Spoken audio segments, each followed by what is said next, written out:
AL37 is the second largest RC electric jet that MotionRC has produced to date, and it's nothing short of elegant.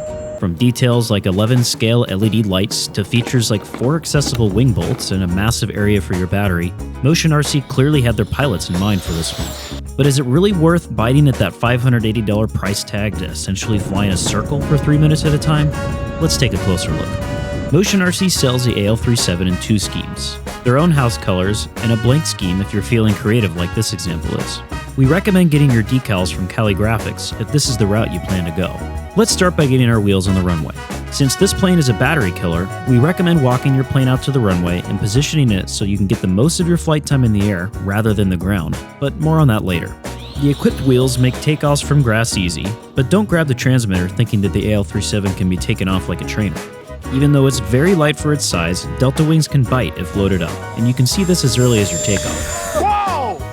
Be sure you've got plenty of airspeed like real jets do before applying back pressure to rotate and fly, and when you do so as gently as if you were setting a feather on a sleeping bear.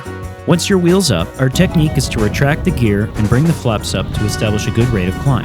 Speaking of, now's a good time to start bringing back your power to maximize flight time.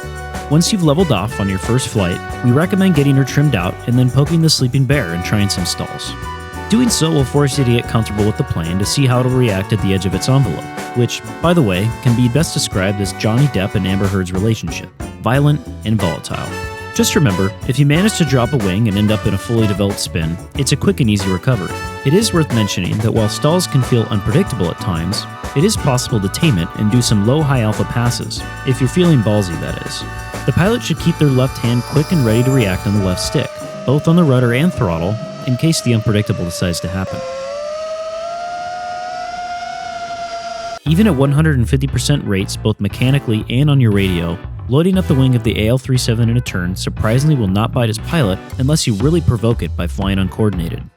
Once you've tried a stall or two in both a clean and dirty configuration, now would be a good time to start shooting some approaches with the plane. This is a big plane, and it needs to be flown like one, so we suggest starting your approach further out than you might think. However, it should be noted that this plane is forgiving when it comes to your approach.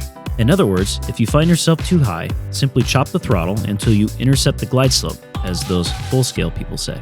This should happen quickly because there's plenty of drag to assist in getting down while in the landing configuration. Once you're over the numbers, don't do what you do with your trainer and chop the throttle 3 to 5 feet off the ground. Unless you're carrying a lot of excess airspeed on final, doing this will leave you finding your airplane at the local diner as the runway pancake entree. In real jets, power is left in until about 20 to 30 feet above the ground. In RC though, that would translate to keeping the power in until about a foot off the ground before gently easing it out to round out, flare, and touchdown. Don't be afraid to go around if you need to, because this plane does take a bit of runway to slow down and come to a stop, especially on pavement.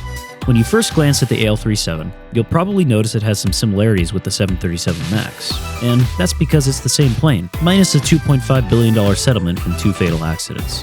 However, the AL37 does have its own problems too, but let's set aside those MCAS jokes for now. Most notably, 2 2100 kV motors on a 70mm ducted fan setup will pull a lot of amps, over 50 amps per motor, yet the plane is only powered by one battery. This means that the single battery is responsible for the full load produced by both motors at once, which comes out to well over 100 amps.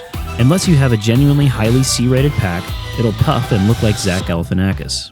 MotionRC's website does claim 10-minute flights if you're easy in the throttle, but in our experience, this is flat out false. Getting a 5-minute flight without leaving cheap batteries destroyed is a feat in itself. Because of this, we try and set our timer to 3 to 4 minutes in case we have to go around. So, that was it. Your first flight, and it was all over before you could even catch your breath. So where's the fun in this plane? If you're struggling to find it, then you're probably flying it wrong. This is a plane where the pilot and airframe get to play off each other. Everything about the AL37 is elegant. Fly it that way too, and that's where the joy comes from. Have fun shooting approaches with a solid crosswind to practice decrabbing right before touchdown. Or look at MotionRC's claim of a 10-minute flight time as a challenge rather than a fairy tale. See how low of a power setting you can fly at while maintaining altitude. How about nailing some high alpha passes without a gyro?